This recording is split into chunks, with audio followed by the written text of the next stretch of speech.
শুনি, মানে একেবারেই ছোটবেলা থেকে যেখান থেকে বলার আছে। একটু বাবা মার কথা দিয়ে শুরু করি, as I am coming from them.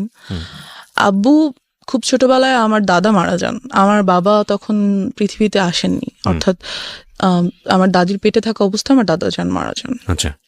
তো আব্বুর জন্ম হয় মুক্তিযুদ্ধের প্রায় 6 years আগে। সো অ্যাট দ্যাট পিরিয়ড আমাদের দেশের অবস্থা আনস্টেবল ছিল, অ্যান্ড আব্বুর ফ্যামিলি যথেষ্ট গরিব ছিল বলতে গেলে, যাকে বলা যায়। সো আব্বুর বাড়ি হচ্ছে বরিশাল, অ্যান্ড সেখান থেকে উনি ঢাকায় আসেন। তখন ওনার 13 বছর বয়স যখন উনি ঢাকায় চলে আসেন, বিকজ বাড়িতে কোনো কিছুরই ফ্যাসিলিটিস ছিল না, এখনো নাই, আমরা কখনো যাই না আমাদের বাড়িতে। তো ওই সময় উনি ঢাকায় আসেন এবং একটা লাইফ লিড করার জন্য যতটুকু কাজ করার দরকার তাই সবই করেন। ইভেন দো যদি বলি ঠেলা গাড়ি পর্যন্ত তার সে ঠেলা। এই গল্পটা আপনি পরবর্তীতে শুনেছেন কার কাছে? হ্যাঁ, বাবার কাছ থেকে শুনেছি। My dad is one of my friends, best friends. Beautiful. Okay, so আসে এবং আস্তে আস্তে উনি এখানে থেকে পড়াশোনা করে। ঢাকা ভার্সিটি থেকে উনি অনার্স মাস্টার্স করেন।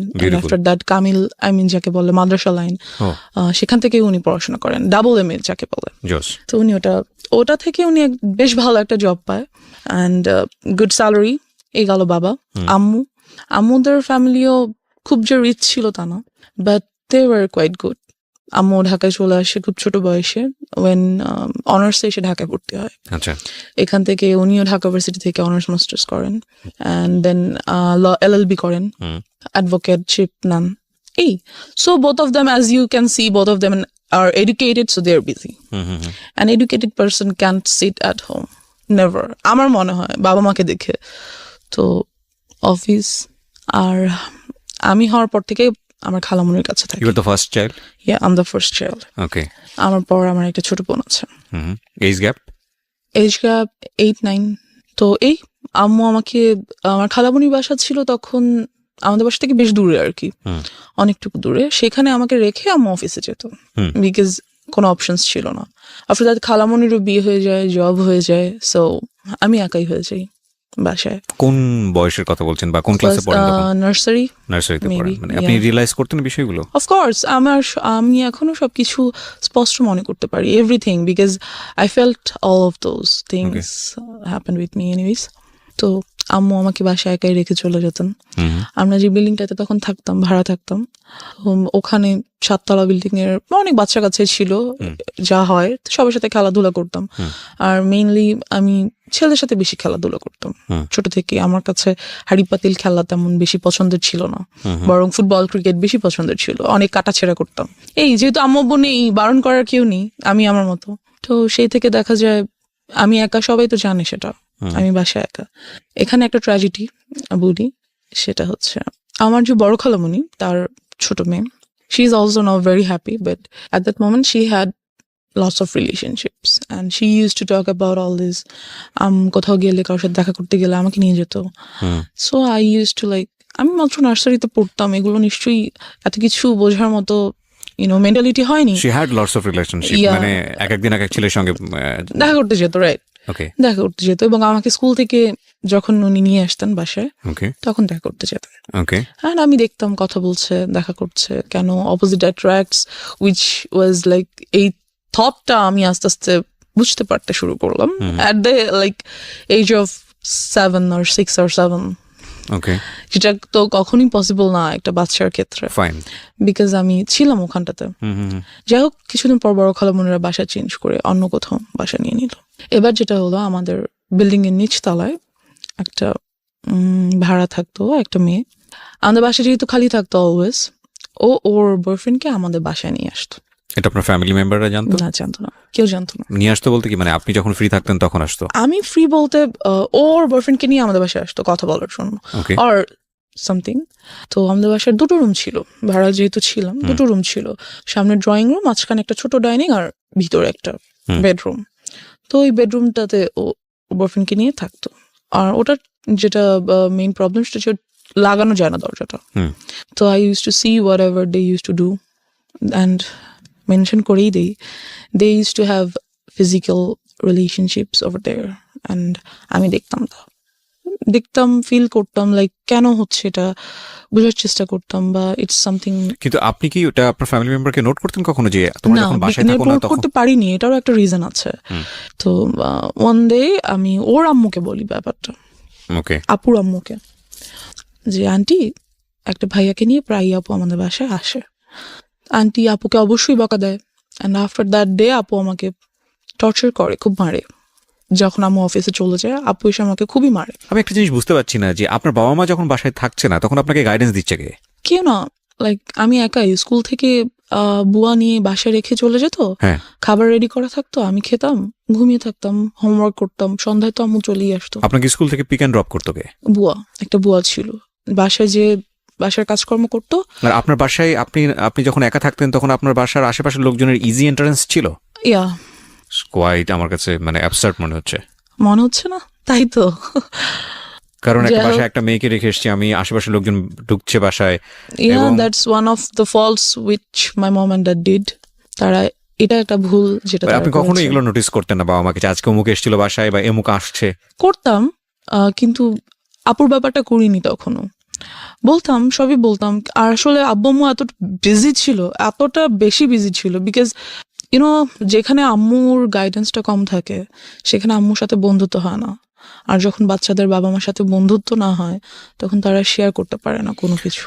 মাই হাম্বল রিকোয়েস্ট ইজ, আজকের এই স্টোরিটা সবাই আমাদের সোশ্যাল কন্টেস্ট এবং পারিবারিক অবস্থা থেকে চিন্তা করবেন যে আমাদের একটা শিশুর বড় হওয়ার জন্যে আমরা যতটা না খেলার মাঠ নিয়ে চিন্তা করি, ঘরের ভেতরের পরিবেশ নিয়ে কি আমরা অতটা চিন্তা করি?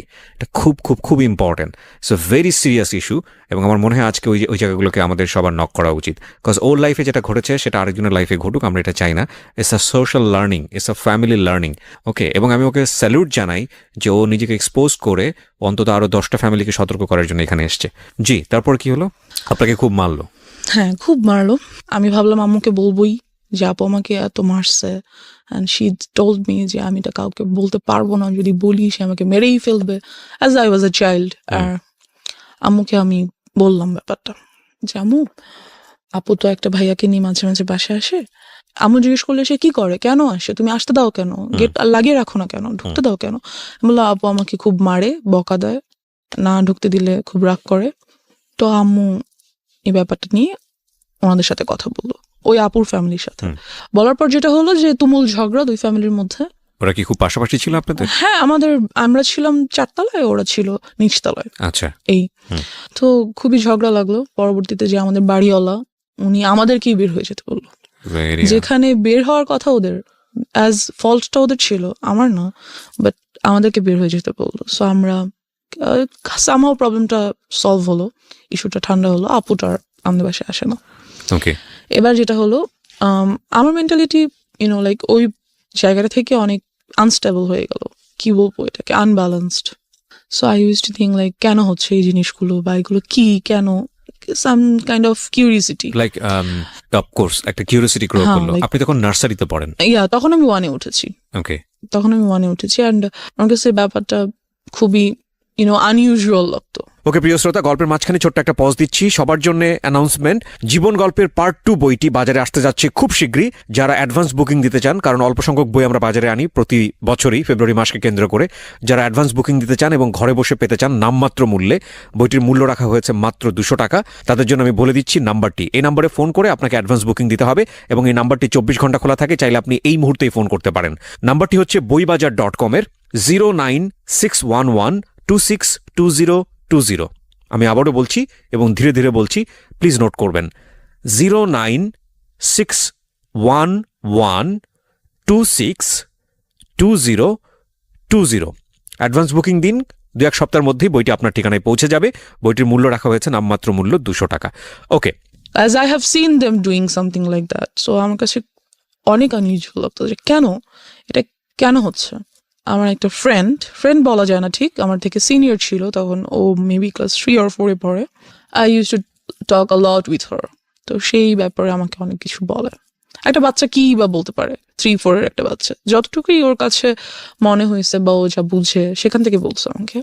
Anyway, so and after that আমাদের 6 তলায় একটা ছেলে থাকতো। He proposed me when I was in class 1.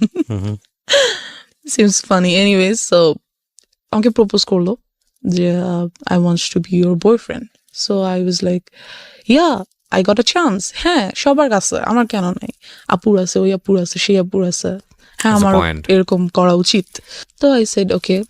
So he like কিছু না বুঝিয়ে ওকে করে দিলেন। হ্যাঁ, সবার আচ্ছা, আছে, okay, সুতরাং fine. আমার ইটস আ ফ্যাশন। হ্যাঁ, আমিও যাবো, ওকে ফাইন, গুড গুড। কি হবে I don't know, like boyfriend good, ওর সাথে ঘুরবো ফিরবো কথা বলবো, এই তো। সো একই স্কুলে ছিলাম আমরা, নিয়ে আসতো। আমি ক্লাস 1-এ ছিলাম, সিরিয়াসলি। আমি এখন বলতে গেলেও এম্বারেসড ফিল হয়, like how did I do that? No, there is a reason, of their course, is a definitely reason. But আমারও হয়তো বা বোঝা উচিত ছিল নিজেকে, হয়তো লাইক টেক কেয়ার উই করা ক্যান উচিত ব্লেম ইউ ছিল, বিকজ আপনি একটা চাইল্ড সে সময়, right?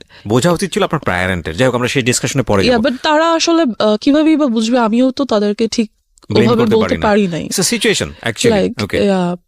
So, yeah, then he was my first boyfriend. Okay. Then somehow ওরা বাসা চেঞ্জ করে ফেলে। বয়ফ্রেন্ড এই আর কি, ও তো একটা বাচ্চা, ওই বা বয়ফ্রেন্ড গার্লফ্রেন্ডের কি বুঝে?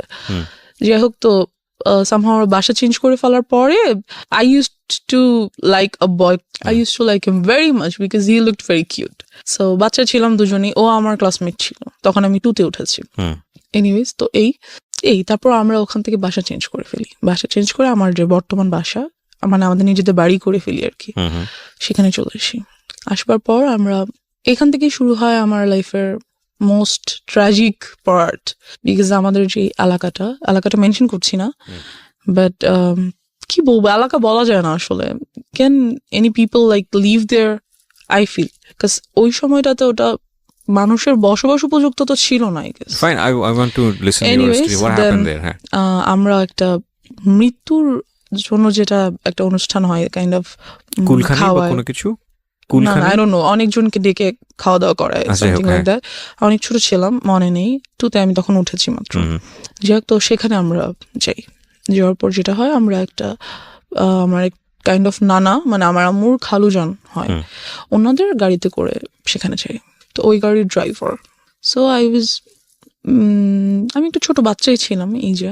তো সে আমাকে খুব কোলে টোলে করে নিয়ে আদর করে, এখানে ওখানে ঘুরাতে নিয়ে যায়। And then I noticed something, যেহেতু আমি অনেক কিছুই বুঝি এই ব্যাপারগুলোতে, লাইক ফিজিক্যালি কিভাবে you have to save yourself, আমি অনেকটাই বুঝি এই ব্যাপারগুলো।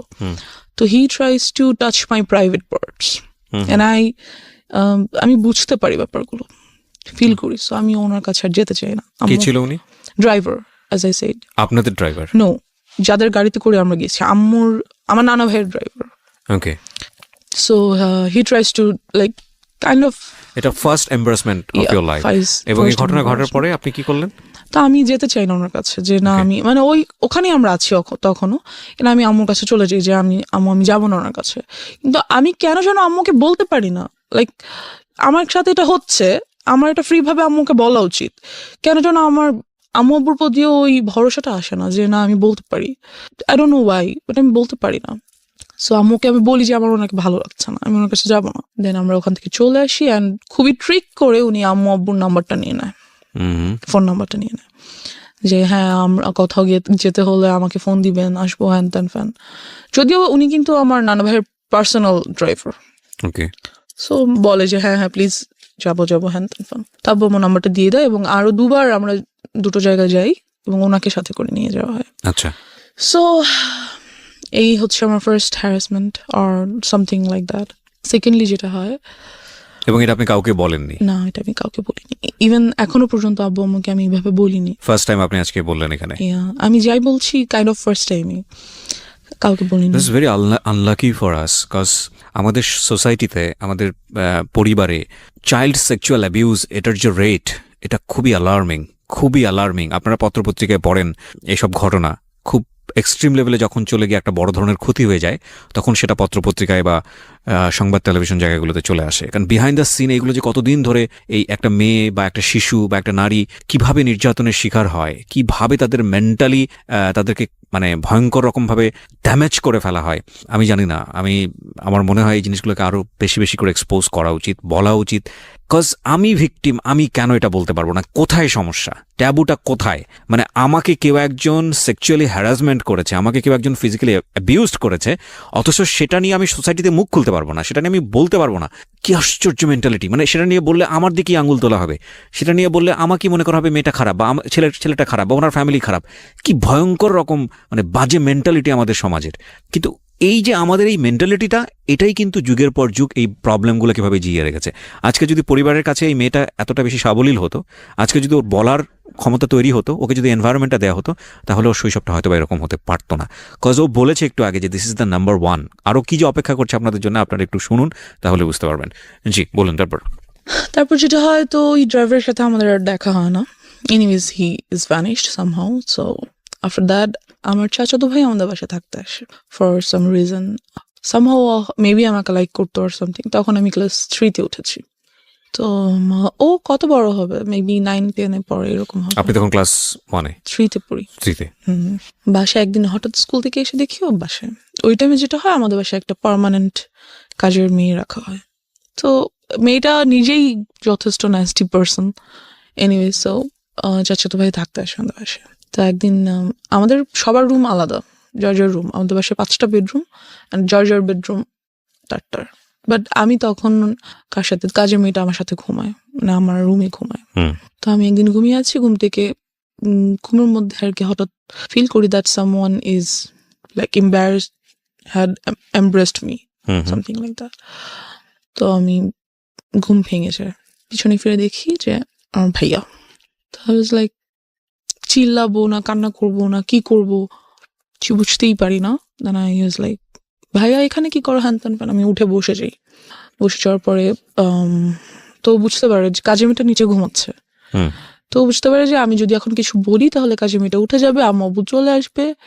অ্যান্ড যাই হোক, তো ওদিনও চলে যায়, ওদিন চলে যায়। পরের দিন শুক্রবার দিন সবাই বাসায় ছিল। What was his response? আপনি তোকে জিজ্ঞেস করলেন যে তুমি এখানে কি হ্যাঁ, করো? তুমি এখানে কি করো? এমনি আসছি, নাথিং, লাইক চলে যায়, উঠে চলে যায়। পরের দিন শুক্রবার দিন সবাই বাসায় ছিল। তো আমরা ছাদে গিয়েছি। আমাদের ছাদটা খুব সুন্দর, গাছ লাগানো চারিদিকে, বসার মতো স্পেস আছে, টেবিল আছে, যাই হোক। তো ওখানে আম্মু চা করে নিয়ে গেছে, সবাই চা খাচ্ছে, ভাইয়াও গিয়েছে উপরে। ছাদটা 2টো ছাদ, একটা হচ্ছে চিলে কোঠার একটা ছাদ আছে আর মেইন ছাদটা নিচে।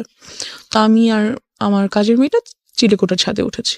আমার বেস্ট ফ্রেন্ড সবসময় ছিল কাজের মেয়েরা। যারাই কাজের মেয়েরা আসতো তারাই আমার বেস্ট ফ্রেন্ড, বিকজ কেউ তো সাথে থাকে না, ওরাই সাথে থাকে। তো ওকে নিয়ে আমি ছাদে বসে আছি। তো ভাইয়া উপরে উঠছে, উঠে আমার কাঁধে হাত রেখে বললো, পড়াশোনা কেমন চলে, হ্যান ত্যান।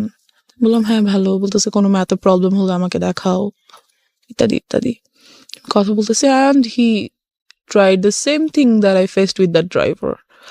He was trying to touch some of my private parts. তো কাজের মেয়েটা এটা বুঝতে পারে, বিকজ আমার থেকে বেশ বড়।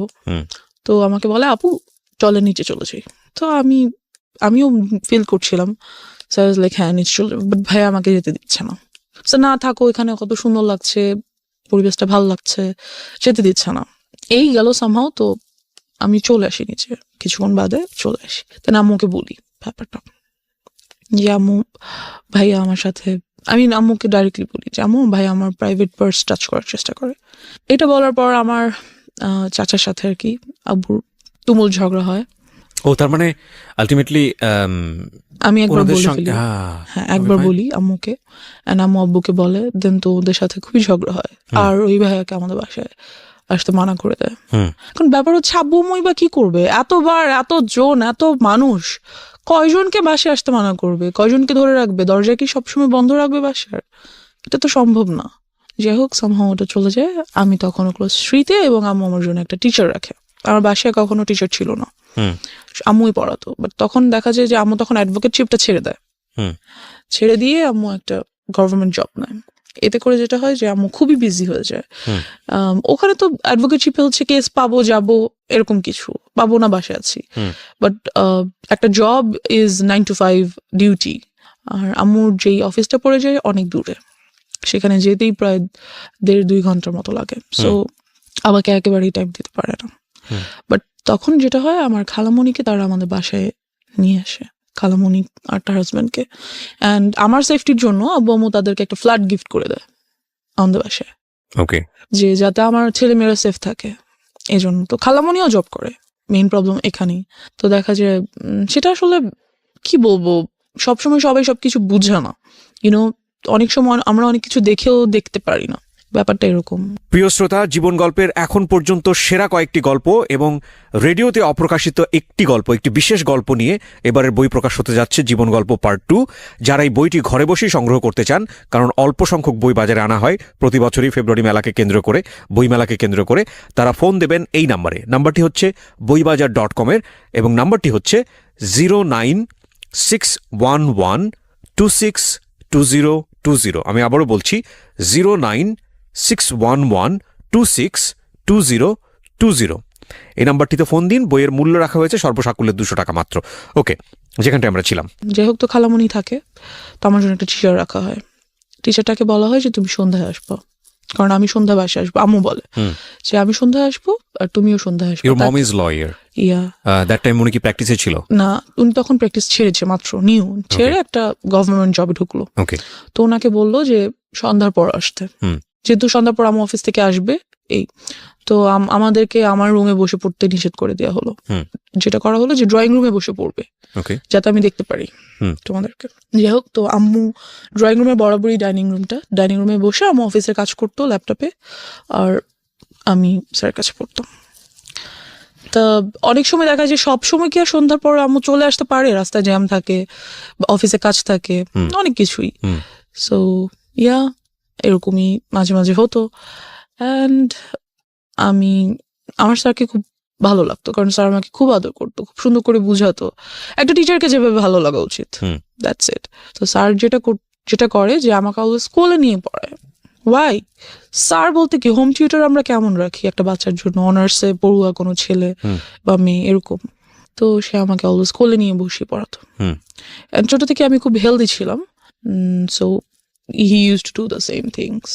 তো ফার্স্ট ডেতেই তো আপনার বুঝে যাওয়া উচিত ছিল যে এটা তো আসলে ফার্স্ট ডেতে তো উনি এরকম করেনি। ওকে, আফটার 6 or 7 months আমাকে পড়াতে একটা টাইমে এসে এরকম দেন যেটা হলো যে উনি বুঝতে পারলো যে আমি এটা পছন্দ করছি না, এবং এই ব্যাপারটার পর আমি ওনার কাছে যে আর পড়ি না, ওকে, ওনার কাছে যেতে যাচ্ছি না। তো উনি করলো কি, নানান কথা আমাকে বলে, like love and relationship and কোন ক্লাসে তখন আপনি? ক্লাস 3-তে। ক্লাস 3-তে only, and I just can't understand একটা টিচার অনার্সে পড়ে সে কিভাবে ভাবে যে আমি একটা ক্লাস 3 এর বাচ্চাকে রিলেশনশিপ এর ব্যাপারে বলি। I don't know. তো yeah, and he said I want to be your boyfriend. একটা teacher, and I was like আমি আম্মুকে বলে দিব। তো বলতেছে বলো, তোমার আম্মু কখনোই বিলিভ করবে না। and yeah, he was right. আমি আম্মুকে বললাম আর আম্মু এটা বিলিভ করলো না। কাজ যে টিচারটা ছিল উনি আব্বু আম্মুর খুবই পরিচিত একজনের ছেলে ছিল, বেশ ঘনিষ্ঠ একজনের ছেলে। তো আম্মু এটা কেন বিলিভ করলো না? তারা কি বলতে চাইলো আপনাকে? বললো যে, আমি বললাম যে আম্মু স্যার আমাকে বলে স্যার যাতে আমার বয়ফ্রেন্ড হয়ে যায়। তো আমি বললাম আর তোমার সাথে মজা করেছে, something like that. Note this kind of thing please. সাথে মজা করেছে, এটা কিছু না। তুমি স্যার কি এমনিতে তোমাকে কোনো কারণে লাইক আম্মু asked something personal, so I said আমি ওই ব্যাপারে আর কিছু বলতে পারি না।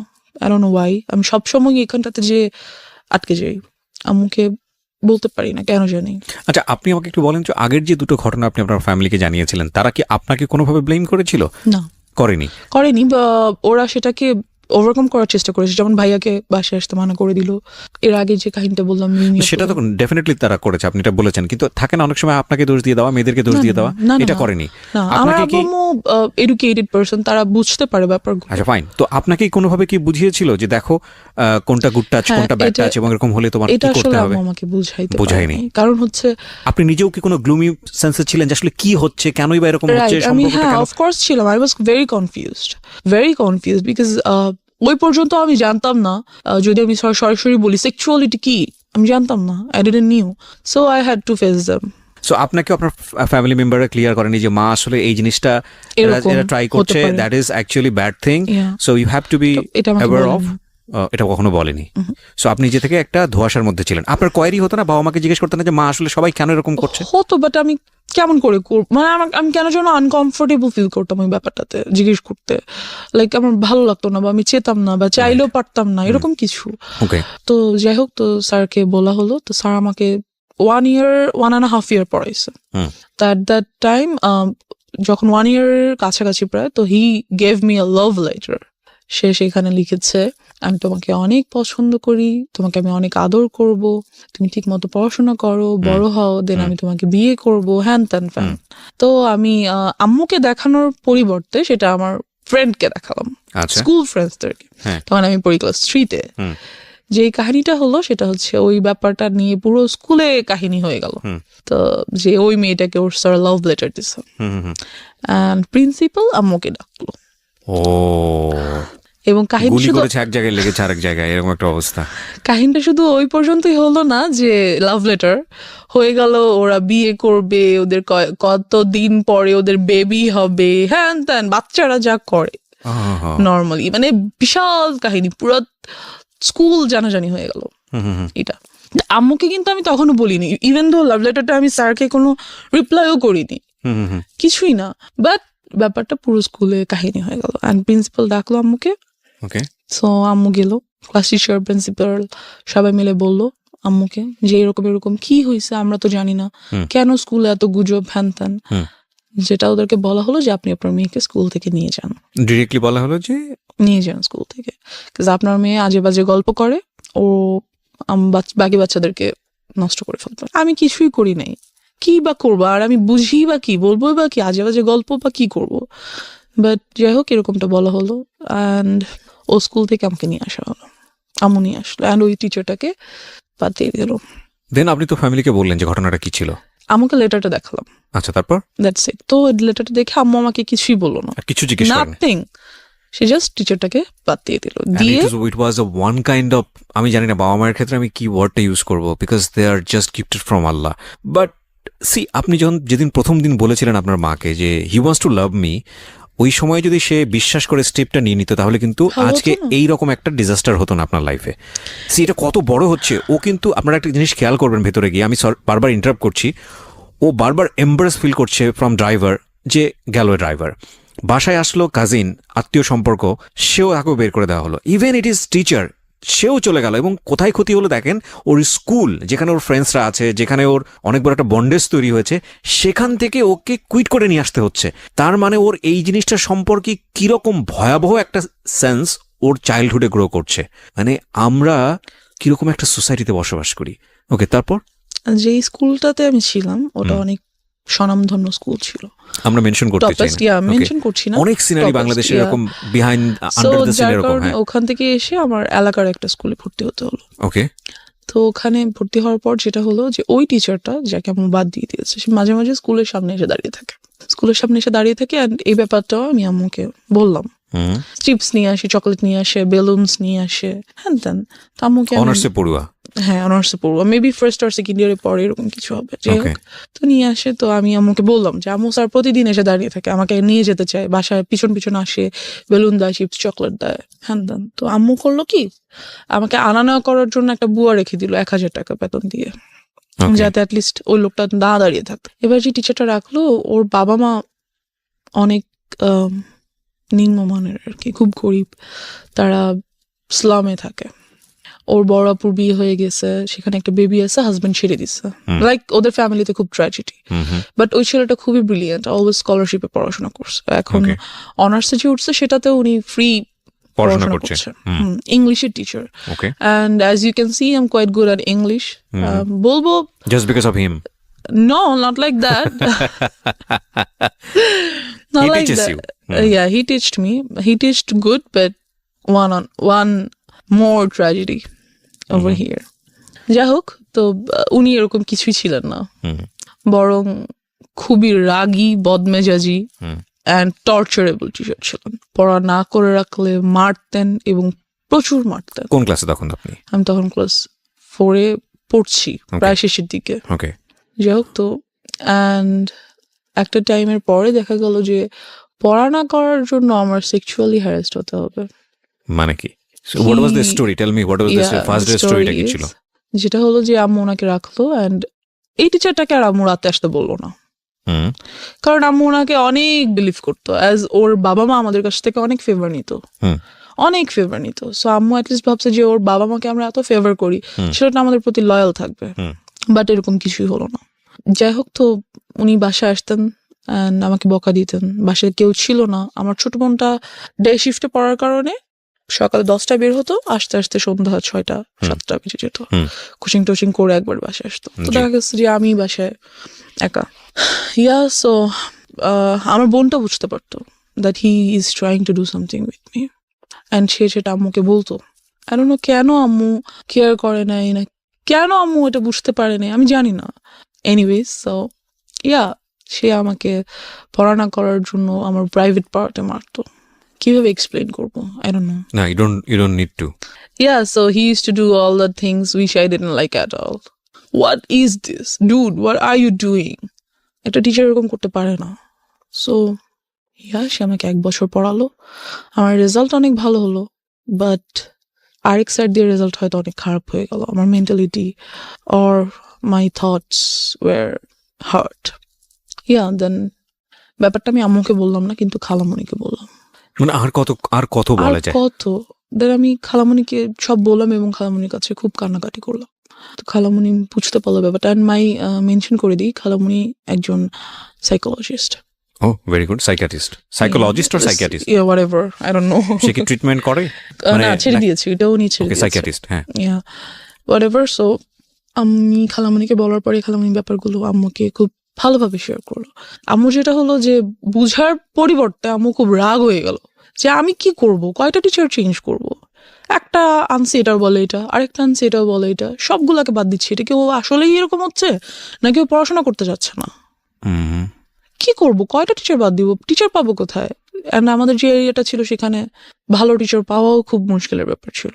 So she was like fed up, আমি করবোটা কি? বাবাকে বলতে পারছে না, কেন বলতে, সে জানে কেন বলতে চাচ্ছে না বাবাকে ব্যাপারগুলো। অ্যান্ড এই টিচারটাকেও আম্মু বাদ দিয়ে দিল এক পর্যায়ে। যে বাদ দেওয়াতে যেটা হলো, বাদ দিবে আর কি, 1 মান্থ পর বাদ দিবে, এরকম, মানে মাসের শেষে তো বাদ দিতে হবে, এরকম কিছু। The biggest tragedy of my life. একদিন স্যার 1টা-1:30টার দিকে বাসায় আসলো। স্যার খুব ভালোভাবে জানে এই টাইমে আমাদের বাসায় কেউ থাকে না, এবং স্যারের বিকেল 5টার আগে আমাদের বাসায় ঢোকার নিষেধ। আম্মু বলে দিয়েছে তাকে যে তুমি আসবে না, বিকেলের আগে বাসায় আসবে না। বিকেলে আমার খালামণি বাসায় চলে আসে আর কি। তো সে যেটা করলো যে 1:30টার দিকে বাসায় আসলো। ওই সময় যেটা কাজের মেয়েটা আমার খালামণির বাচ্চাদেরকে নিয়ে তাদের ফ্ল্যাটে ঘুম পাড়াচ্ছে, আর আমার ফ্ল্যাটে আমি একা। তো কলিং বেল বাজলো, আমি গেট খুললাম। খোলার পর দেখলাম স্যার। বললাম স্যার এখন তো আমি পড়বো না, আমি তো মাত্র স্কুল থেকে এসেছি। তো সে বললো যে আমার আজকে অনেক কাজ আছে বিকালে, এখনই পড়া শেষ করতে হবে, তুমি বই নিয়ে আসো। তো অ্যাজ ইউজুয়াল আমি বই আনতে গেলাম আমার রুমে, যেহেতু আমার রুমে পড়া নিষেধ।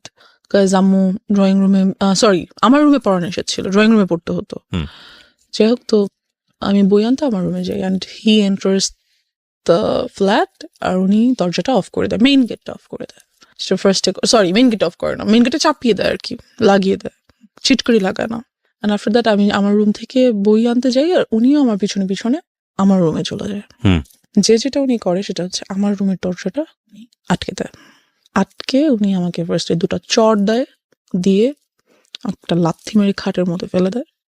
যেটা করে, আমি স্কার্ট পরা ছিলাম, অ্যান্ড ওটা উনি ছিঁড়ে ফেলে। আফটার দ্যাট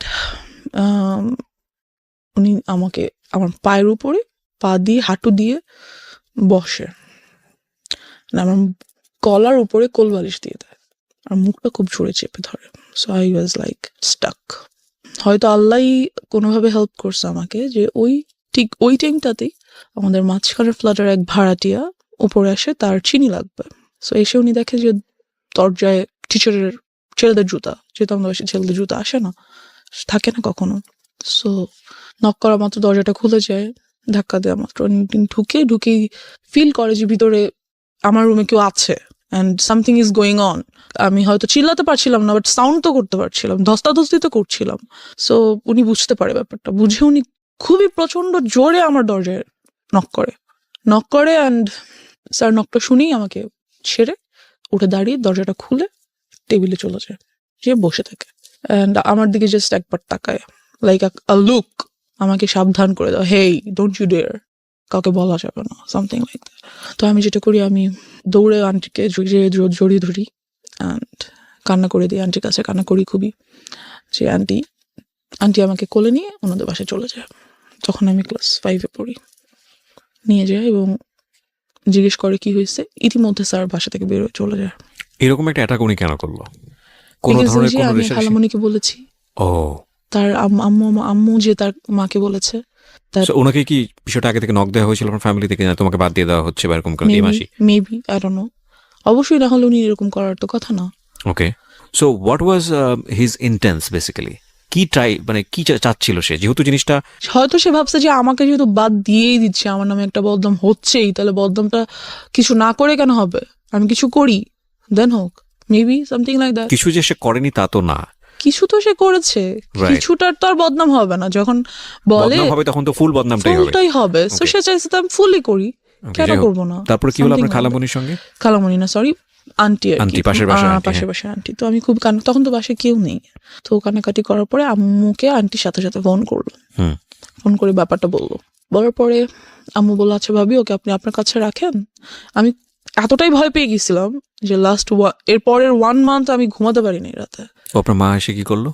মা এসে কি করবে, খুবই কান্নাকাটি করলো। আম্মু আমাকে জড়িয়ে ধরে, and যেটা হলো what was your father role? উনি কই এই গল্পের উনি মধ্যে? উনি আসলে আব্বুকে আম্মু বলতো না, কারণ আম্মু জানে যে আব্বুকে যদি একটার কথা বলে আব্বু খুন করে ফেলবে সবাইকে, সামথিং লাইক দ্যাট। আব্বু অনেক ভালো, খুব কাম মাইন্ডেড, বাট যখন রাগ করে হি spares nobody, something like that. তো এই ব্যাপারটা আম্মু আব্বুকে বললো, কারণ বলাই লাগবে, কিছু করার নেই, এত বড় একটা ঘটনা। রাইট, সো আব্বুকে বলার পর যেটা হলো, আব্বু বললো ওকে আমি পুলিশে দিয়ে দিব, ডেফিনেটলি দেওয়া উচিত। আমি ওকে রাখবোই না, ওর একটা কিছু করতেই হবে। যেটা করলো লোকজন নিয়ে ওই মুহূর্তেই, যখন আব্বুকে বলা হলো অফিস থেকে আসার পর, হুম। ওই মুহূর্তেই ওদের বস্তিতে চলে যাওয়া হলো, হুম। যে ওদেরকে রাখবো না, ওই পুরো বস্তি আমি জ্বালা দিব। আব্বু ওয়াজ লাইক ফায়ার। সো গেল, লোকজন নিয়ে গেল। এখানে যেটা হলো, বাবা তুমি যে লোকজনকে বলবা, তোমার মেন্টালিটি আর মানুষের মেন্টালিটি এক না। আমি পুরো এলাকায় ফেমাস হয়ে গেলাম। ওনার শাস্তি হলো, অবশ্যই হলো, কিন্তু এখান দিয়ে যে ক্ষতিটা ওনার হলো যে, শাস্তি বলতে কি ওনাকে অ্যারেস্ট করা হলো? হ্যাঁ ওনাকে অ্যারেস্ট করা হলো। আপনি যখন ক্লাস 5-এ? হ্যাঁ, পরে উনি অবশ্য জামিনে ছাড়া পেয়ে যায়। আচ্ছা, কেস ফাইল করা হয়েছিল তাহলে? হ্যাঁ, আমার নামে প্রচুর বদনাম হয়ে গেল। আমার কোনো বন্ধু বান্ধব হয় না, আমাদের বাসায় কেউ আসে না, আমার সাথে কেউ খেলে না। I was totally alone. যেটা হলো, আব্বু আম্মু আমাকে স্কুলে নিয়ে যেত, স্কুল থেকে নিয়ে আসতো, এরকম চললো কিছুদিন, হুম। লাইক 6 or 7 months এরকমটা চললো। তারপর যেটা হলো, আর কতদিন সম্ভব স্কুলে নিয়ে যাওয়া নিয়ে আসা, তাদের জন্য দুজনেই খুব বিজি পারসন। খুব টাফ। আম্মুর অফিসে লাইক শোকজ করে দিবে এমন একটা ব্যাপার, চাকরি থেকে বাদ দিয়ে দিবে এমন একটা ব্যাপার হয়ে গেছে। হুম। বিকজ সো আম্মু ভাবলো যে অনেকদিন তো হয়েছে, এখন বোধহয় সবকিছু normal, we can be back in our normal life again. তারপর যেটা হলো, আমাদের বাড়িটা তখন ছিল 3 তলা, হুম। এরপর উপরে কাজ ধরা হবে আর কি। তো খুব মিস্ত্রি আসে বাসায়। তো আব্বু তো সভাপতি বাসায় থাকেন না, আম্মুও থাকেন না। তো তখন আমি মেবি 6-এ পড়ি। হুম। দেন আব্বুর একটা ব্যাপার কি, উনি খুব ইসলামিক মাইন্ডেড, আর উনি সবাইকে এক চোখে দেখে। মিস্ত্রিদেরকে পাশে বসে খাওয়ায়, ভাই, কাউকে কখনো তুমি তুই, নো, অলওয়েজ আপনি, respect. He is a golden soul, heaven soul. আমি কি বলবো, I just love him. Anyways, so এরকমই করতো ওই টাইমটাতে। তো মিস্ত্রি আসতো, তাদেরকে সেভাবে রেসপেক্ট করতো। সবাই এক হয় না, আপনার রেসপেক্টটা সবাই কিন্তু সমানভাবে নিতে পারে না, এটা সম্ভব না। তো আমাদের স্যানিটারি মিস্ত্রি, যে স্যানিটারি সাইটটা দেখতেন, ওখানকার হেড, ওই মিস্ত্রি গ্রুপটার হেড। হুম। তো উনি খুবই আসতেন বাসায়, খুবই আসতেন, আর আমাকে খুবই আদর করতেন। তো আমার ছোট বোনটা বাসায় না থাকার কারণে এগুলো থেকে ও খুব দূরে ছিল আর কি। যাই হোক, তো ও বাসায় ছিল না বলতে? ও তো যে বললাম ডে শিফটে থাকার কারণে 10টার দিকে সকালে বের ও হতো। আচ্ছা আচ্ছা, বাসায় ছিল না মনে হচ্ছে, হ্যাঁ, যে হ্যাঁ। তখন অন্য বাইরে Yeah, স্কুলে right. ছিল। Okay. সো ওই ব্যাপারগুলো খুব একটা ফেস করতো না। তো ওই আঙ্কেলটা আসতো বাসায়, আমাকে আদর করতো, চকলেট নিয়ে আসতো, হ্যান ত্যান। একদিন যেটা হলো, রাতে উনি আসছে সাইড ভিজিটের জন্য, যে কিছু একটা প্ল্যান আছে ওনার, এটা বাবাকে বলবে। তো আমরা উপরে গিয়েছি, আম্মু আব্বু আমি, আমার ছোট বোন যায়নি, আমরা 3 জন গিয়েছি। তো উনি বলতেছে ব্যাপারগুলো। তো আব্বু সামহাও কিছু কারণে নিচে গিয়েছে, তো উনি আমাকে কোলে নিয়েছে। আমি কিন্তু তখন 6-এ পড়ি প্রায়। কোলে নেওয়ার মতো না, অনেক হেলদি, বেশ বড় হয়েছি, কোলে নেওয়া যায় না। তো উনি আমাকে কোলে নিল, আমি উঠবো না, উনি আমাকে জোর করে কোলে নিয়েছে, না আসো আম্মু, হ্যান ত্যান। তো উনি যেটা করলো খুবই বাজেভাবে একটা কাজ করলো আমার সাথে, দ্যাট বলতে চাচ্ছি না। He did something very nasty and আমি ওই মুহূর্তে কান্না করে দিলাম। ওনার কোল থেকে লাফ দিয়ে কাইন্ড অফ আমার হাঁটুর উপর পড়ে গেলাম। অ্যান্ড আম্মু গেল, কি হয়েছে? আঙ্কেল বললো যে না কিছু হয় নাই, আমার হাতে তো ঘড়ি ছিল, ঘড়ি তো বোধহয় ওর গায়ে লাগছে। আমি খুব কান্না করতেছি। আম্মু বললো কি হয়েছে? আম্মু চলো নিচে নিয়ে আসলো আমাকে। যেটা হলো ওদিন রাতে আমি আম্মুকে কিছু বললাম না, ঘুমিয়ে গেলাম। পরের দিন থেকে উনি এলাকায় নেই, ওনাকে আর পাওয়া যাচ্ছে না, বিকজ উনি বুঝতে পারছে যে আমি আম্মুকে বলবো। So, উনি আর এলাকায় নেই। তা আমি ব্যাপারটা আম্মুকে কিছুটা বললাম, সো ওনাকে তো আর পাওয়াই গেল না, কি আর করার। এই সব কিছু দিয়ে চলে গেল। এই হয়ে গেল হ্যারাসমেন্টের সাইড শেষ। এবার আমার নিজের ফল্টের সাইডগুলো চলে আসছে। তো আমি 7-এ পড়ি আর এলাকার স্কুলে পড়ি, অ্যান্ড আমি খুব happy at that time. So and আমার বিরুদ্ধে যে রিউমার্সগুলো ছড়াইছিল ওগুলোও কাইন্ড অফ ভ্যানিশড। সবাই জানতো যে আমি খুব বাজে, খুব ফাজিল। আর যেহেতু আব্বু আম্মু নাই, বারণ করার কেউ নাই, ছেলেদের সাথে যে ক্রিকেট খেলতেছি, ওদের সাথে যে ফুটবল খেলতেছি, ছাদে বৃষ্টি হলে ভিজতেছি, নাচতেছি, তো এটা ছিল কাইন্ড অফ লাইক এই ধরনের মেয়েরা খুব বাজে হয়। এদের কাছে মেয়েদের সাথে এরা মিশতে পারে না, ভালো মেয়েদের সাথে এরা মেশে না। সো আমার মেয়ে বন্ধু কোনোদিনও হয়নি, কাজ যার সাথে না ওর সাথে চলা যাবে না, ও খারাপ, এমন একটা ইমেজ তৈরি হয়ে গেল আমার। সো আমার সব ছেলে বন্ধু, ওদের সাথে ওরা যা খেলে আমার তাই খেলতে হয়। সারাদিন তো বাসায় বসে থাকা সম্ভব না। তো এই খেলাধুলা যাই হোক, এক পর্যায়ে যেটা হলো, আমাদের এক সিনিয়র ভাইয়া, উনি আমাদের সাথে ক্রিকেট খেলতো। তো উনি যেটা করলো, উনি বললো যে তোমাকে আমার খুব পছন্দ হয়েছে, I want to be in a relationship with you. Then I was like, কিছু বললাম না, ভাবলাম কি করবো হ্যান ত্যান। তো আমার বেস্ট ফ্রেন্ড ওকে বললাম, তো খুব হাসাহাসি করলো, সে সিনিয়র ভাইয়ের সাথে রিলেশন করবি তাতে তুই আমাদের আপু হয়ে যাবি না, এরকম কিছু না। তো আমি খুব ওর কথাটাতে আমি খুব মজা পেলাম, ওয়াও আমি তোদের আপু হয়ে যাবো, great, then I must do that.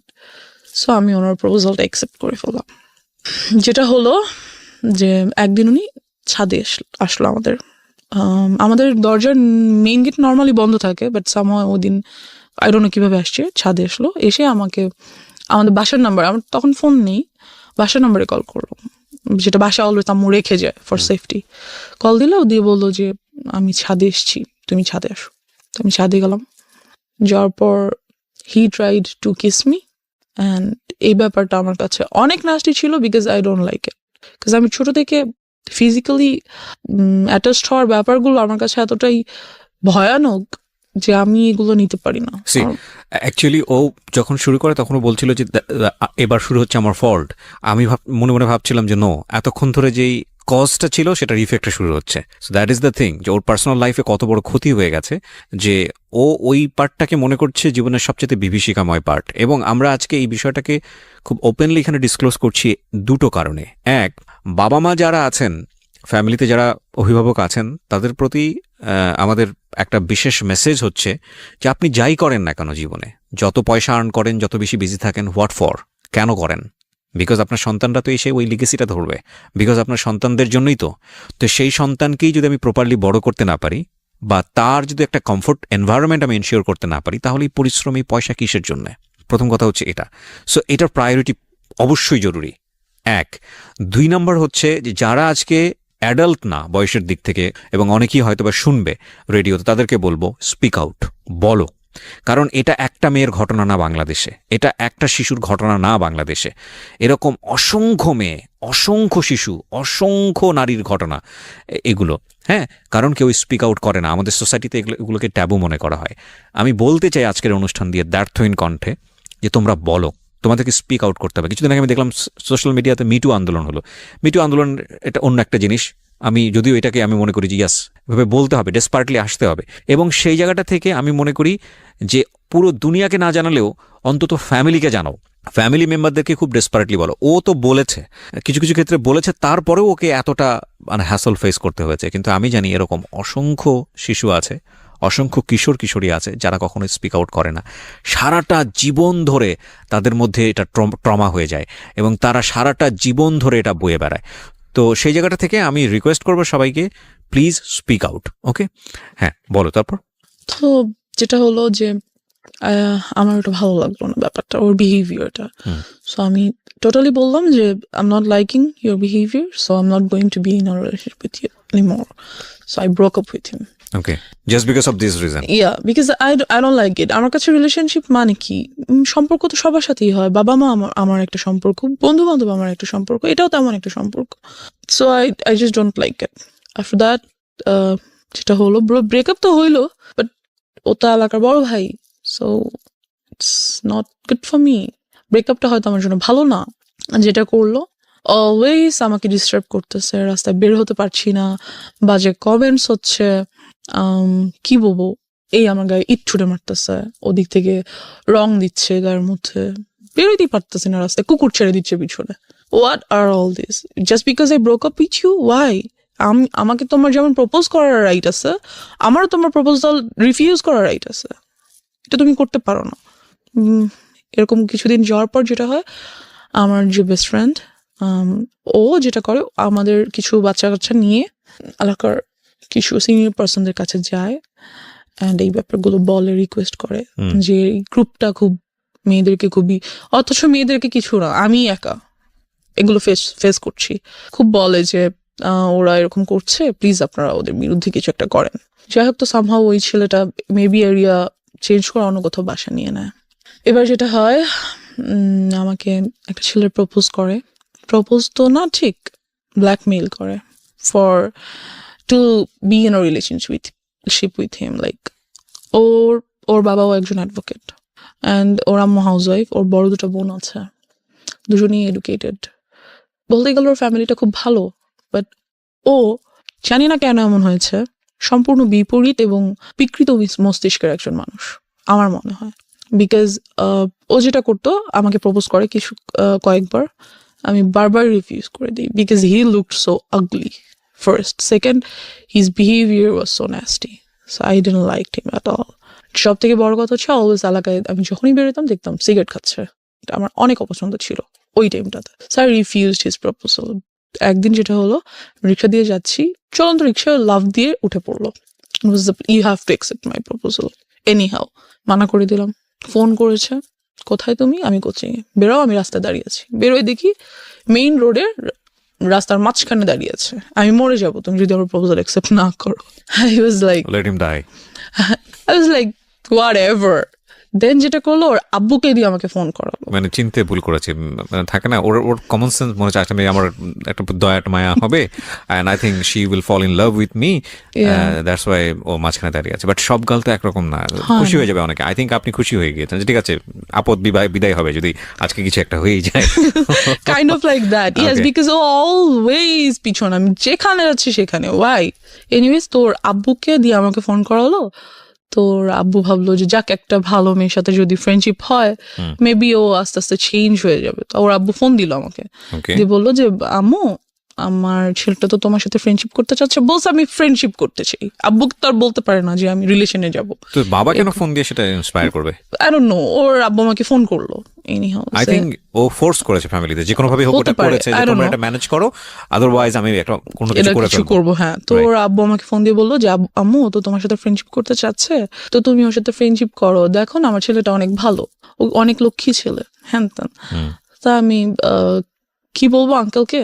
আমি বললাম, আঙ্কেল, আমার আম্মুর সাথে কথা বলতে নিষেধ করেছে। তখন আমি কিসে পড়ি? ক্লাস 8-এ পড়ি, 7-এ পড়ি, 7-এর শেষের দিকে। তো সামহাউ আমি ওর সাথে ফ্রেন্ডশিপ করলাম। আমি বললাম, no, I can't go with a relationship, but I can be your friend. সে ওখানে ওর যেটা মেইন ইয়া ছিল, যে খুব সুন্দর গিটার বাজাতে পারতো, গান করতে পারতো। তো ছেলেটা বেশ ভালো বন্ধু হয়ে ওঠে আমার। মানে you was serious about him? No, আমার ফ্রেন্ড হিসেবে দেখা করে, Okay. দ্যাটস ইট, যে আমার বন্ধু। কারণ আমি মেইনলি আমার আব্বুকে সবকিছু বলেই করার চেষ্টা করি, ভেরি গুড, যতটুকু সম্ভব, যতটুকু পসিবল, কাজ আমার আব্বু তো অলওয়েজ বিজি থাকে। যাই হোক, তো একদিন অফিস থেকে আসার সময় আমাকে ফোন করে যে তুমি কোথায়? তো আমি তো কোচিং এ ছিলাম সন্ধ্যায়, সেখান থেকে গান বাজনা করতে যাবো এমন কিছু, বা আড্ডা দিতে যাব। তো আমি আম্মুকে বলি, আম্মু আমি অমুক জায়গায় আছি, তুমি আসো। তামো আসার পর আমি সবার সাথে মিট করাই, নট ওর সাথে দেখা করাতে হবে, সবার সাথে দেখা করাবো, বন্ধু বান্ধব সবার সাথে। তো বাট আমি ওর সাথে পরিচয় করিয়ে দিই আম্মুকে স্পেশাল ভাবে, আম্মু এটা আমার বন্ধু, তো ওর কাছে মনে হয় যে no she is so serious about me, আম্মুর সাথে আমাকে পরিচয় করে দিছে, তার মানে তো শেষ আমি।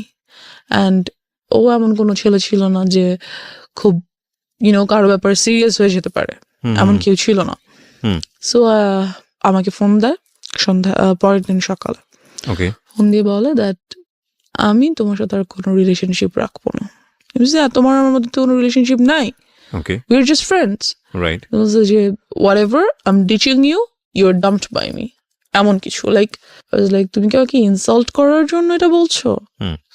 যেটাই ভাবো, তুমি আমাকে আর নেক্সট টাইম কল দিবা না, আমার সাথে কোনো কন্ট্যাক্ট করার ট্রাই করবা না, দ্যাটস ইট। আমার এত বিরক্ত লাগে যে ওয়াই ডিড আই ডু? তুমি আমার জন্য পাগল ছিলা, রাস্তার মাঝখানে যে দাঁড়ায় থাকতাম, আমি সাথে রিলেশন করি, এখন হঠাৎ করে বলতেছো আমি তোমার সাথে কল না দিই। কি করছি আমি? আমার ফল্টসটা কোথায় আমি বুঝতেছি না। দেন হোয়াট এভার, আমি ওটা বাদ দিয়ে দিই। একদিন যেটা হয়, খবর আসে যে ওকে অ্যারেস্ট করে ফেলা হয়েছে because he was dealing drugs. Okay, তো ওকে পুলিশ অ্যারেস্ট করে, এই অবস্থায় রেড হ্যান্ডেড ওকে অ্যারেস্ট করা হয়। ওকে। সো কোন ক্লাসে ছিলেন আপনি তখন? তখন আমি 8-এ পড়ি। ক্লাস 8-এ পড়েন। ও কোন ক্লাসে পড়ছিল? ও maybe intermediate or something like that. যাই হোক, তো আমি ওর আব্বুকে ফোন করি যে আঙ্কেল এরকম এরকম এটা হয়েছে, হ্যান ত্যান। তো আঙ্কেল বলে যে না, আমি যাব না। যাই হোক গিয়ে আঙ্কেল, আপনি আমাকে ফোন করে আপনার ছেলের সাথে ফ্রেন্ডশিপ করতে বলছেন, ও এত ভালো ছিল, তা আজকে ওকে পুলিশ কেন নিল?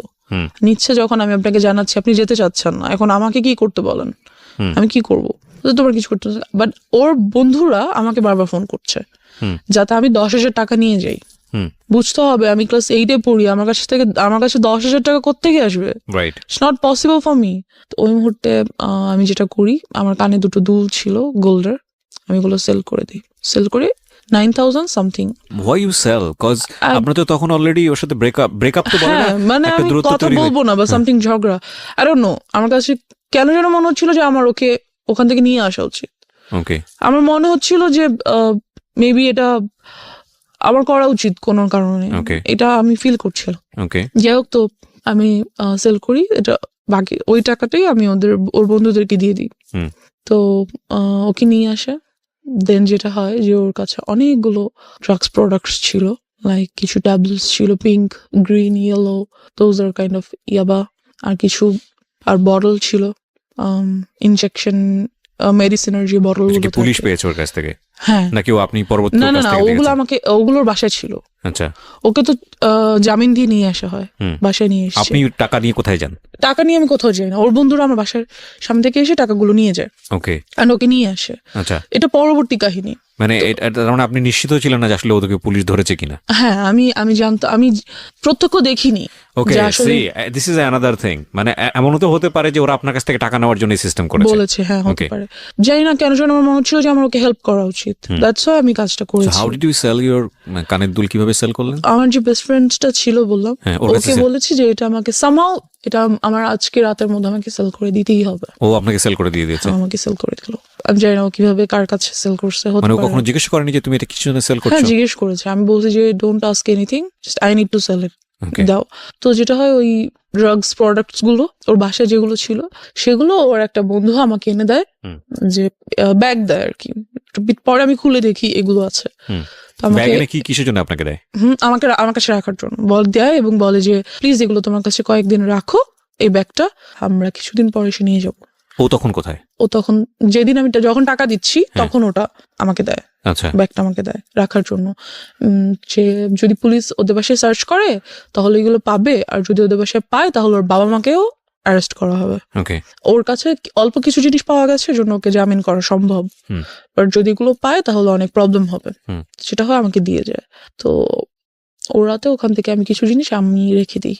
কি মেন্টালিটিতে এটা করেছি, কেন ভালো লাগলো, আই ডোন্ট নো। কেন রাখলাম? যেগুলো ড্রাগ না, আমি জানতাম না ওগুলো কি, বাট আমি রেখেছি। কেন রেখেছি আই ডোন্ট নো। আমার কাছে মনে হলো যে আমার রাখা দরকার, বা আমি রাখি। ইট ওয়াজ ইন আ ফ্লো, আমি রাখলাম জিনিসগুলো কোনো কারণে। তো রেখে দিলাম। রাখার পর ওরা কিছুদিন পরে সে ব্যাগটা নিয়ে গেল, কথাবার্তা বলি না। যাই হোক, তো এবার ড্রাগস কিভাবে নিলাম সেটা তো চলে আসি। ওগুলো আমার কাছে ছিল বেশ অনেকদিন, আমি ওগুলো রেখে দিয়েছিলাম, কিন্তু খুলিনি, ধরিনি, কিছুই না। যেটা হয় যে একদিন রাতে আম্মু আমাকে খুব বকা দিচ্ছিল, তখন আম্মু আমাকে একটা ছোট সেলফোন কিনে দেয়, ছোট্ট একটা, যাতে কোচিং এ গেলে বা কোথাও গেলে কথা বলা যায়।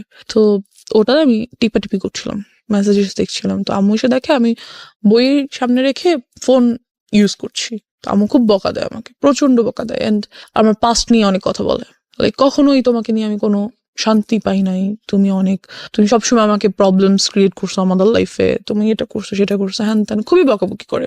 তো এক পর্যায়ে আমি আমার উপর খুব চিল্লাই, ইট ওয়াজ মাই ফল্ট অর সামথিং, আমি করেছি ইচ্ছা করে, সামথিং লাইক দ্যাট। তো আম্মু যেটা করে, আমার ফোনটা নিয়ে ভেঙে ফেলে অ্যান্ড আমাকে রুম বাইরে থেকে লাগিয়ে চলে যায়। খুব বিরক্ত লাগে ব্যাপারটা, আমার খুব মেজাজ খারাপ লাগে যে আমি কেন আমার সাথে এই কাজটা করলো উইদাউট এনি রিজন, হঠাৎ করে এসে ফোনটা নিয়ে ভেঙে আমার সাথে রাগারাগি চিল্লাচিল্লি। আমি তো কিছু করিনি। কোন ক্লাসে তখন? আমি তখন ক্লাস 8-এ। আমার তখন টেস্ট পরীক্ষা সামনে, 8-এর টেস্ট পরীক্ষা চলছে, পরের দিন আমার ইসলাম শিক্ষা পরীক্ষা, এরকম কিছু। যাই হোক, তো আমি পড়ছিলাম বাট ফোন টিপাটি, দ্যাটস ওয়াই মেবি আমার রাগ করছে যে পড়ার টাইমে ওয়াই আর ইউ, ঠিক আছে সেটা তুমি বকা দিতে পারো যে ফোন কেন নিয়ে রেখেছো, বাট শি ওয়াজ লাইক তুই এটা করছিস ওটা করছিস। তো আম্মু আমাকে রেখে চলে গেল, রাতে খাবার দিল, খেলাম না, ঘুমাতে যাব। আম্মু ওদিন আমার সাথে আমার রুমে ঘুমাবে, সে ঘুমাচ্ছে। তো আমার ব্যাপারগুলো এত খারাপ লাগছিল যে আসলেই মেবি আমি আমার আব্বুর লাইফে অনেক বড় একটা প্রবলেম, আমার জন্য হয়তো বা আসলেই তারা অনেক সাফার করছে, যেহেতু আমার জন্য পুলিশের কাছে যেতে হয়েছে, এলাকায় প্রবলেম হয়েছে, a lot of things they had to suffer for me, so I was like আমার মেবি বাসা থেকে চলে যাওয়া উচিত, হয়তো আমি না থাকলে আব্বু আম্মুর কোনো প্রবলেম হবে না, তো তারা কি বলবো, তাদের সব প্রবলেম সলভ হয়ে যাবে, আমি হয়তো তাদের প্রবলেম। আমি যেটা করলাম, রাত্রে প্রায় 1:30টার দিকে ঘুম থেকে উঠে বাসা থেকে বের হয়ে গেলাম। And you don't know আপনি কোথায় যাচ্ছেন? No, I don't know.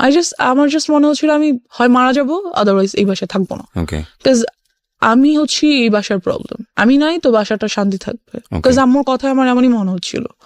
তো আমি বের হয়ে গেলাম, বের হয়ে রাস্তা একটু সামনে যেয়ে বসে রইলাম, একটা বাসার সামনে বসে রইলাম।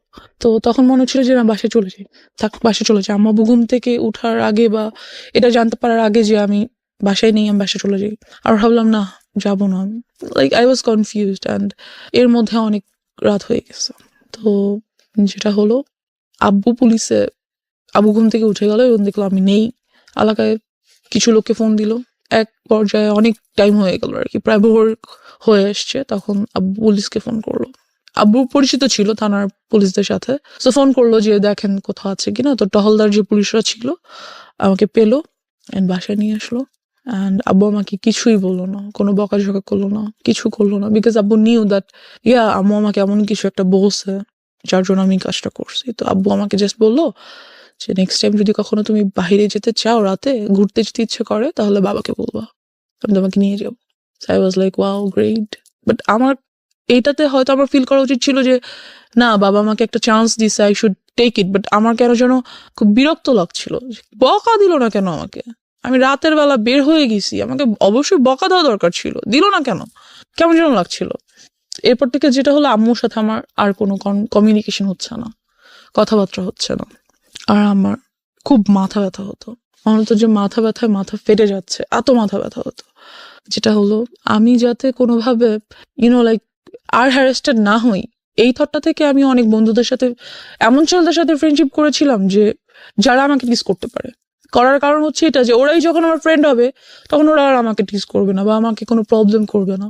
তো ওদের মধ্যে থেকে একজন আমাকে বললো কি যে তুই সিগারেট খা, সিগারেট খেলে যেটা হবে, মাথা ব্যথা করবে না। তো আমি সেই কাজটাই করলাম, সিগারেট খেলাম। অ্যান্ড ফিলিংসটা এমন ছিল যে হ্যাঁ, খুব মাথা ঘুরতেছে, কিন্তু একটু পরে আর মাথা ব্যথা করছে না। পৃথিবীর অন্যতম জঘন্য জিনিস, এবং এটা যারা খায় প্রথম আমি একটু বলে নেই, বিকজ ওই ফ্যান্টাসিতে সবাই থাকি আমরা টিনেজ বয়সে, আমি যদি একটা টান দিইনি তা না, সে কারণেই বলছি। এর চেয়ে জঘন্য জিনিস আমার কাছে মনে হয় না। এটাতে মানুষ কেন নেশা, অন্যান্য ড্রাগসগুলোর ক্ষেত্রে কি হয় আমি জানি না, কোনো ফিল নিশ্চয়ই আসে, কিন্তু এটাতে তো কোনো ফিল আসার কোনো লজিকই আমি খুঁজে পাই না। একটা খুব কটু গন্ধযুক্ত একটা ধোঁয়া, এবং এটা মানুষ ভিতরে কেন যে নেয়, এবং নেয়ার পরে যে মুখের যে গন্ধ, এইগুলো এদের কাছাকাছি যাওয়া যায় না। আই এম সরি, মানে ভেরি এম্বারেসিং। এটা কোনোভাবেই মানে খাদ্যযুক্ত একটা জিনিস হইতে পারে না, কোনোভাবেই না। এই অখাদ্য এটা, এবং এত বেশি অখাদ্য এটার ভিতরে মানুষ হুদাই অকারণে ব্রেন থেকে একটা ট্রমা মানে এই পার্টিকুলার জিনিসের প্রতি মানুষ তৈরি করে, যে না এটা খাইলে এরকম একটা ফিল হয়, এটা খাইলে সিগারেট ছাড়া একটা কবিতা আসতেছে না, সিগারেট ছাড়া এটা হচ্ছে না, সিগারেট ছাড়া বাথরুম হচ্ছে না। ফালতু থিং, নাম্বার ওয়ান ফালতু থিং, এত দুর্গন্ধযুক্ত জিনিস। জি বলেন। এনিওয়েজ, তো যেটা হয় সিগারেট খাওয়া শুরু করে দিই আস্তে আস্তে। আর ওই পিরিয়ডটাতে আমার আর রাতে ঘুম আসে না। So how do you smoke? Because আপনার তো ফ্যামিলিতে এটা জানানোর কোনো বিকজ সুযোগ আমি নেই। ওই যে বললাম ক্লাস বাসায় 8 যার পড়া যার অবস্থায় আপনি স্মোক করেন। রাইট, বাসায় যার যার রুম আলাদা, কেউ কারোর রুমে যাচ্ছে না। আর রাতে তো সবাই ঘুমিয়ে যাচ্ছে, আমি আমার রুমে আছি। Like so you locked your room? No, I never locked my room because আম্মু আব্বু মাঝে মাঝে আসে, বাট রুম সবাই ঘুমিয়ে গেলে কিন্তু কেউ হাঁটলে সাউন্ড পাওয়া যায়। আপনি বুঝতে পারেন যে না, কেউ কেউ একজন আসলে আসছে। আমি ফেলে দেই, ফ্যান ছেড়ে একটু স্প্রে করে দিই, দ্যাটস ইট। এটা আমাকে ওরা শিখিয়ে দিয়েছে, এরকম এরকম করলে কোনো স্মেল পাবে না, হ্যান ত্যান। চকলেট রাখা যায় সাথে, তা আব্বু আম্মু বুঝে না, আর আসলে তারা আসেও না। যাই হোক, তো আমার রাতে ঘুম আসে না, কোনোভাবেই আমার ঘুম আসে না। ঘুম আসলেই আমি আজেবাজে স্বপ্ন দেখি। চোখ বন্ধ করলেই আমি দেখি that someone is trying to do something with me, they are like holding me, আমাকে দুই দিক থেকে দুইজনে ধরে টেনে ছিঁড়ে ফেলতেছে। ভয়ানক সব স্বপ্ন দেখি, লাইক আমি ঘুমাতে পারি না, ঘুম আসলে ঘুম ভেঙে যায় আজেবাজে স্বপ্ন দেখে। তো আমি এরকম একদিন রাতে ঘুমাচ্ছি, এমন একটা স্বপ্ন দেখলাম। স্বপ্নটা দেখে আমার এত ভয় পেলাম, ঘুম থেকে উঠে আমি ওই যে জিনিসগুলো এনে রেখেছিলাম ছেলেটার ব্যাগ থেকে, সেখান থেকে একটা বটল নিয়ে ইয়াটা খোলার চেষ্টা করি, কিন্তু এটা খোলা যাচ্ছিল না, ক্যাপটা। তো বুঝতে পারি যে ওটা সিরিঞ্জের সুইটা ঢুকিয়ে টান দিয়ে খুলতে হবে। So I did this, but আমি ওটা বডিতে পুশ করি না, যেটা করি গ্লাসে, মানে নেই, একটা ছোট গ্লাসের মধ্যে নেই, নিয়ে আমি ওটা খাই ওই দিন রাতে। যেটা হয় যে ওটা এতটা তিতা ছিল, আর খাওয়ার ঠিক 10 থেকে 15 মিনিটের মধ্যে আমি সেন্সলেস হয়ে যাই। সেন্সলেস হয়ে যাওয়ার পর আব্বু আম্মু সামহাও মেবি আমাকে রাতে দেখতে এসেছিল যে ঘুমাচ্ছি কিনা, ঠিক আছে কিনা, একটু বাদে আর কি। আমি সেন্সলেস হয়ে যাওয়ার কিছুক্ষণ পর তো দেখে আমি মাটিতে শুয়ে আছি, ফ্লোরে। তো তারা এসে দেখে, আব্বু আমাকে ধরে সোজা করে দেখে আমার মুখ থেকে ফেনা বের হচ্ছে। দেখে আমাকে সাথে সাথে হসপিটাল নিয়ে যায়। হসপিটাল নিয়ে যাওয়ার পর হোয়াট ওয়াজ ইট? এটা কি ছিল? I don't no, maybe some drug product, যেটা বডিতে নিতে হয় অফকোর্স, যেহেতু ইনজেকশন ইয়াগুলোতে ছিল, বটলগুলোতে ছিল। সেটা আপনি খেয়ে ফেলেছেন? হ্যাঁ, সেটা আমি খেয়ে ফেলেছি। আমি বুঝতে পারিনি যে জিনিসটা আসলে যে কি ধরনের ড্রাগ প্রোডাক্ট, বুঝতে পারছিলাম না। যেটা হয় তো নিয়ে ওয়াশ করে বাসায় নিয়ে আসে, 2 দিন হসপিটাল থেকে বাসায় চলে আসি। এরপর থেকে আমি কেউ জন্য আমার ভালো লাগে না, আমি রাতেও ঘুমাতে পারি না, দিনে আমার কিছুতেই শান্তি লাগছে না, কিছুতেই আমি থাকতে পারছি না। যেটা শুরু করি, সিগারেট তো খাই, সাথে ফ্রেন্ড সার্কেলরা আমাকে বিভিন্ন ধরনের মদ এনে দেয়, ওগুলো খাই, বাট তাহলে আমি ঘুমাতে পারি। যেটা ঘুমাতে পারি বলতে কি, মানে সেন্স থাকে না কোনো, ঘুমিয়ে যাই, সকালে উঠি, এই ঘুম বলা যায় না এটাকে আর কি। তো এভাবে করতে করতে এক পর্যায়ে যেটা হয়, আমার হেলথ খুব খারাপ হয়ে যেতে থাকে। তো আমি বুঝতে পারি that what ever I am doing is not good for me. কি করব, ভাল লাগছিল না, এগুলা ছাড়া কোনোভাবেই থাকতে পারছিলাম না। এর বাহিরে আরো কিছু ড্রাগ প্রোডাক্টস ট্রাই করতে চাই, মেবি ওগুলার দ্বারা এগুলো ওভারকাম করতে পারবো, এমন একটা থট ছিল যে হয়তো ওগুলো যদি আমি ট্রাই করি তাহলে হয়তো এগুলো ওভারকাম করতে পারবো, এমন একটা ব্যাপার। তো একদিন একটা ফ্রেন্ড বলে যে ঠিক আছে, তোকে আজকে ইয়াবা ট্রাই করাবো, তার জন্য অমুক ফ্রেন্ডের বাসায় যাবো, ওর বাসায় আজকে আব্বু আম্মু থাকবে না। ওকে, দেন ওরা অনেকগুলো ছেলে সবাই, আর আমি আর একটা মেয়ে আমার সাথে, আর একটা ফ্রেন্ডের ওয়াইফ, ওরা বিয়ে করে ফেলেছে, এরকম কিছু। তো আসলো, ওরা সবাই ইয়াবা ট্রাই করছে। তো যখন আমার টার্ন আসলো আর কি, আমার কাছে খুব ভয় লাগছিল যে আমি কি আসলে এটা করবো, কারণ এটা নেওয়ার সাথে সাথে আমি দেখতেছিলাম সবাই শুয়ে পড়তেছে, যে এটা ট্রাই করতেছে শুয়ে পড়তেছে, লাইক সেন্সলেস হয়ে যাচ্ছে আর সামথিং, নেশাগ্রস্ত হয়ে যাচ্ছে। তো আমার খুব ভয় লাগছিল যে আমি কি আসলে এটা করব। তো ভাবলাম যে করব না, খুব ভয় পাচ্ছিলাম। ওখান থেকে চলে আসি। সামহাও ওরা আমাকে যেতে খুব মানা করে।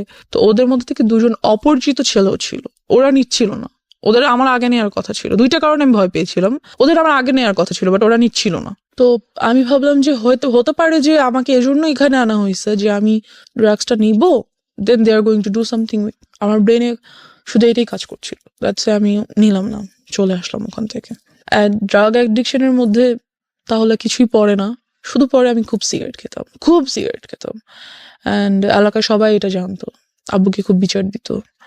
তো একদিন আব্বু আমাকে সরাসরি এসে ধরার জন্য রাতে ঘুমায় না, বিকজ পাশের বিল্ডিং এর লোকের আব্বুকে এটা বলতো যে আপনার মেয়ে একদিন রাতের বেলা আমরা সিগারেট দেখি খায়, আমরা ব্যালকনিতে দেখি, বসে। হ্যাঁ ছাদে যেয়ে খায় বা বারান্দায় বসে খায়, আমরা দেখি। তো একদিন রাতে আব্বু ঘুমায় না, আমি সিগারেট খাচ্ছি, এরই মধ্যে আব্বু রুমে এন্টার করে। আমি আর বুঝতে পারি না, বিকজ ফ্যান চলছিল, আমি খেয়াল শব্দ করি টের না, পাননি, শব্দ দরজা খোলা পাই না। তো আব্বু এসে আমার সামনে এসে দাঁড়িয়ে he says, you have cigarettes? I say yes. কিছু করার নেই, আমাকে তো দেখে ফেলেছে। দেন হি সেইজ, আমাকেও দাও, আমিও একটু খাবো। বাবা কখনো সিগারেট তো দূরের কথা, আব্বু চাও খায় না, কিছুই খায় না, কোনো ধরনের আউট ভাত বা নর্মাল খাবার ছাড়া আউট কোনো কিছু বাবা খায় না। সেই সাইড আমাকেও একটু দাও, আমি খাবো। কেন খাও, কি ভালো লাগে? বকা দেয় না আমাকে কোনো। তো আব্বু ওদিন সারা রাত আমার সাথে অনেক গল্প করে, তার লাইফ সম্পর্কে অনেক কিছু বুঝায়। দেন যেটা হয় যে আমি বুঝতে পারি, বাট সিগারেট ছেড়ে দেওয়াটা তো ইজি না, and I couldn't do that. তো আমার যে বেস্ট ফ্রেন্ডের কথা বলছিলাম, সবই জানতো মোটামুটি। এক পর্যায়ে আমাকে প্রপোজ করে that yes, I like you so much and I think you must be my ও জানতো যে girlfriend. আপনার এই Yeah. আদ্যপান্ত সব জানতো? হ্যাঁ, ও সবকিছু জানতো, ও ছোট থেকে আমার সাথে ছিল। And আপনার এই ধরনের অ্যাক্টিভিটিসে আপনার পড়াশোনায় কোনো ক্ষতি হতো না? হ্যাঁ, অফকোর্স আমার রেজাল্ট অলওয়েজ খারাপ হতো, পড়াশোনায় মনোযোগ ছিল না, এরকম চিন্তা কিছু। করে দেখেন, একটা root cause basically sexual harassment, and ওই জায়গাটা থেকে একটা মেয়ের জীবনটাকে কিভাবে অন্যদিকে নিয়ে যাচ্ছে। ওকে, তো ওর প্রপোজালটা আমি অ্যাকসেপ্ট করে ফেলি। ও আমার ক্লাসমেট, বাট ও জানি না ও ইচ্ছা করে কিনা বা আল্লাহ প্রদত্ত হতে পারে, ওর সাথে থাকার কারণে দেখা গেছে আমি অনেক কিছু স্কিপ করতাম। লাইক হ্যাঁ আচ্ছা কোচিংয়ে যাও, প্লিজ যাও পড়ো, ওকে আমার নোটটা নাও। লাইক পড়াশোনার ব্যাপারেও আমাকে খুব হেল্প করতো। অ্যান্ড যেটা হতো যে যেই জিনিসটাতে আমি ভয় পেতাম, like if somebody touches me, আমি এটা কখনো নিতে পারতাম না যে কেউ আমাকে টাচ করতেছে। আমার কাছে এসে কোনো ছেলে বসলেও আমার বিরক্ত লাগতো, ভালো লাগতো না। আমার আমি হ্যালুসিনেট করতাম that he is coming towards me, trying to touch me, something like that. আমি মেন্টালি লাইক কি বলবো, উইক হয়ে যাচ্ছিলাম। বাট এই কাজটাও কখনো করতো না, যেটা আমাকে ওর কাছে খুব কমফোর্ট ফিল করতাম। Okay, okay. Because he never use to do this, যেটা আমার ছেলেদের প্রতি অলওয়েজ থিঙ্কিং ছিল, এই কাজটাও করতো না কখনো আমার সাথে। So he was like very friendly with me, helpful, lovable, something like that. তো নোট করে দিত, আমার সব নোটও করে দিত, হোমওয়ার্ক করে দিত। লাইক ও আমাকে ইন্সপায়ার করতো সবকিছুতে, আমাকে বুঝায় বলতো। I use to cry with him that I had all this in my life. সাধারণত বেসিক্যালি দেখা যায় কি যে কোনো ছেলে যদি রিলেশনশিপে যেতে চায়, তারা কখনোই এমন একটা মেয়ের সাথে রিলেশনশিপ করবে না যার লাইফে এই ধরনের হিস্ট্রি ছিল। I guess no. অ্যান্ড কোর্সটা তো গুড, অ্যাটলিস্ট ওরা একবার হলেও বলবে যে তুই এগুলো করে আসছিস। যখন একদম টেম্পার লুজ করে তখন এগুলো হ্যাঁ, আর ওকে অ্যাবিউজ করবে, আর ওকে ইউনো কি বলবো একটু আন্ডার এস্টিমেট করবে। বাট যেটা ওর ক্ষেত্রে হতো, কখনোই এই কাজগুলো আমার সাথে করতো না। আর অলওয়েজ আমাকে খুব ইন্সপায়ার করতো that it's okay, you are going to overcome all this, it's fine. How your family treated you? Because you know বাবা জেনে গেল যে তুমি সিগারেট করছো, আমি তোমাকে তুমি করেই বলি, বিকজ তুমি আমার অনেক ছোট হবা, এতক্ষণ পরে তুমি চলে এসছো। সো তুমি সিগারেট নিচ্ছ এবং তোমার বাবা তোমার সাথে বিষয়গুলো শেয়ার করছে, তারও পার্সোনাল লাইফ শেয়ার করছে, তার মানে খুব ইন্টেলিজেন্টলি সেই জিনিসটাকে ডিল করছিল, এবং সে খুব ভালোভাবে বুঝতে পারছিল যে আমার মেয়েকে যদি আমি এখন খুব অতিরিক্ত শাসনের জায়গায় নিয়ে যাই, সে আরো বেশি খারাপ হয়ে যেতে পারে। সো খুব ইন্টেলিজেন্টলি সে ডিল করছিল। বাট এটা নিয়ে কি তোমার বাবা মার মধ্যে কোনো ধরনের কোনো ঝামেলা দেখতা? তারা কি বলবো, তোমাকে নিয়ে ঝগড়া করা বা তাহলে? আমার আব্বু আম্মু খুব কাম, আগেই তো বলেছি, তারা ঝগড়া করতো না, বাট টেন্সড থাকতো অফকোর্স। মাঝে মাঝে যদি আমি যেহেতু রাতে ঘুমাতে পারি না, স্টিল পারি না, আমি যদি উঠে তাদের রুমের কাছাকাছি যাই। তুমি রাতে ঘুমানো বলে আমার অনুষ্ঠানগুলো শুনেছো, that's why you are here. এটা আমি একটু জাস্ট খালি বলে দিলাম। ও কোনো অ্যান্ড্রয়েড ইউজ করে না, এবং এটার পিছনে একটা রিজন আছে। রিজনটা কি বলো তো? রিজন হচ্ছে যেহেতু লাইফে অলরেডি এত কিছু হয়ে গেছে, অ্যান্ড্রয়েড ইউজ করা মানে বাবা মা চিন্তা করে অ্যান্ড্রয়েড ইউজ করলে অনেক কিছু, আর অ্যান্ড্রয়েড পাওয়া যায় না।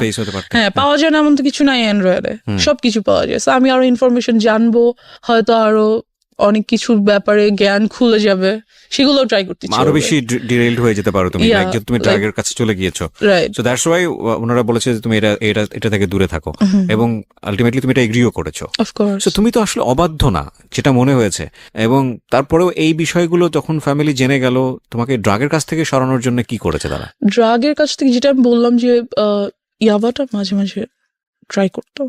ওকে, তো ওটার জন্য আমাকে রিহ্যাবে পাঠানো হয়েছিল। এক পর্যায়ে তারা রিহাবে পাঠালো। হ্যাঁ, যখন বাবা জেনে যায় ব্যাপারগুলো। কোন ক্লাসে ছিলে তখন তুমি? 9-এ। ক্লাস 9-এ। আচ্ছা, তারপর? বেশি দিন আমি ছিলাম না অবশ্য সেখানে। বেশি দিন কি, আই মিন টু সে, ওখানকার ডাক্তারদের সাথে খুব কথাবার্তা হতো, আর যা ট্রিটমেন্ট ছিল বাসাই তা চলতো।